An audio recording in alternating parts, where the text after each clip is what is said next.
I believe that the Yankees have the best chance to land him. It's the pinstripes. He comes from Japan. I know he wants to play with another Japanese superstar, but it's all about playing in a market that is going to strive and take you to that next level. Everybody knows who you are. Everybody wants you. Everybody has seen you play. Everybody knows your dominance as a pitcher in Japan. There are young kids and fans throughout the country, in New York, Boston, even LA, has never seen you pitch. So they don't know what to expect. And we all know a lot of these Japanese pitchers that have come into the major leagues, take away Shohei Ohtani and maybe one or two other guys, they all suck. So to overpay for Yamamoto $200 million, you have to be damn sure he's going to be good. You have to be damn sure that he is going to stand out from all the rest. Because if you waste $200 million on a player and a pitcher, baseballs are bigger than Japanese baseballs. Yep. Gripping the ball is different than gripping the ball. And I know because I've heard so many Japanese pitchers say this. Now, obviously, Ohtani has been good. He has a 3 ERA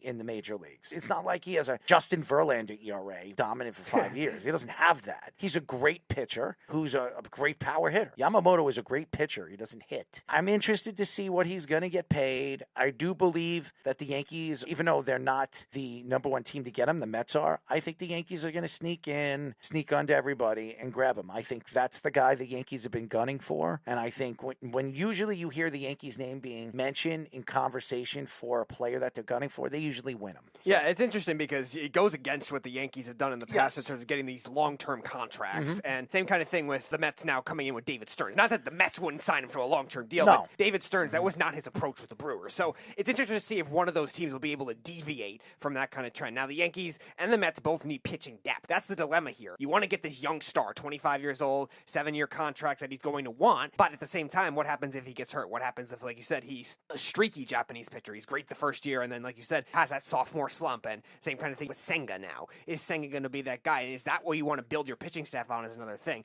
Now, I've said for a while that I think the Red Sox or the Cubs are going to get him because I feel like that's their pattern. They love giving long contracts to pitchers. The Red Sox did it for years with Beckett and Lester. They re-signed. The Cubs brought in Lester after that, and Arrieta. David Price with the Red Sox. Like, it fits what they like to do. Is that the approach they should take? I don't know, because they also need a lot more pitching depth too, but that's the risk you run with Yamamoto, because you want to sign young pitching now, especially with these new rules, but is it going to be worth it for $200 million and 7 years? You can hit a home run if you land him, if he turns out to be the pitcher that everybody thinks he's going to be, or you can strike out and really set your team back. Right. The question is, who's going to be willing to do that? Who's going to stand out from all the rest? I do believe the Yankees are that type of team right now because they're desperate. When you're a desperate team and an organization that needs to make moves quicker than everybody else to get back into the mix of the conversation, he's their number one guy. He's been their number one guy since the regular season. We've heard the Yankees go over there with Oma Minaya. I mean, we've heard Brian Cashman go over there quite a few times to see him pitch. They watched him in the World Baseball Classic. I just think that he's the guy that the Yankees are gunning for. Then it will be Soto, and then it'll probably be Hader. Those are the three guys that the Yankees will be gunning for. They'll probably land 2 out of the 3. I love Hader. Do you want to go in the direction, though, of what the Yankees have done? They've paid a lot of relief pitchers in the past, too, though. I think Hader's young enough to take a chance with. I think he's been dominant, and I think he comes to the American League. You put him as your closer now because now you're moving Michael King to the starting rotation. I mean, your rotation will be pretty damn good. Michael King can say, you have Michael King, Garrett Cole,